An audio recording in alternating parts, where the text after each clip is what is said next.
நாளைக்கு என் ஆபீஸ்ல மீட்டிங் இருக்குதுமா, நான் சீக்கிரம் போகணும். ஐயோ, அப்போ நாளைக்கும் நான் சீக்கிரம் எந்திரிச்சு சமைக்கணுமா? ஏமா ஏன் கவலைப்படுற? அதுக்கு என்கிட்ட ஒரு சூப்பரான ஐடியா இருக்குது. ஐடியாவா? அது என்ன? ஆமாமா, நம்ம சுபிக்ஷா ஃபுட்ஸ் தான். அவங்க கிட்ட எல்லா விதமான செமி குக்குடு ஃபுட்ஸும் கிடைக்குது. இட்லி தோசை மாவுல இருந்து பூரி, சப்பாத்தி, புரோட்டா வரைக்கும் எல்லாமே இருக்குதுமா.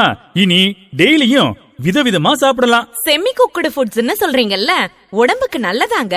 அங்கதான் இருக்குது அவங்களோட ஸ்பெஷாலிட்டியே. நம்மள மாதிரி கஸ்டமர்ஸ் மனசுல வச்சுக்கிட்டு தான் ஃபுட்ஸ ஹெல்த்தியா குடுக்கறாங்கம்மா. உனக்கு புரியுற மாதிரி சொல்லணும் அப்படின்னா நீ வீட்ல சமைக்கிற மாதிரியே இருக்கும். என்ன அவங்க இது கொஞ்சம் டேஸ்டா இருக்கும். ஆஹா, அப்போ நம்ம சுபிக்ஷா ஃபுட்ஸ் பக்கமே போறதுதான் நல்லது. அப்படி சொல்றியா? ஆமாங்க, எனக்கும் ஈஸியா டேஸ்டா சாப்பிடணும்னு ஆசை இருக்கும்ல. சரி சரி, நேரமாச்சு, நான் கிளம்புறேன். வரும்போது அந்த சுபிக்ஷா செமி குக்குடு புரோட்டா இருக்குன்னு சொன்னீங்கல்ல, வாங்கிட்டு வந்துருங்க. சரி சரி, கண்டிப்பா வாங்கிட்டு வந்துடுறேன். கான்டாக்ட் 8056744906. Website www.subikshaFoods.in.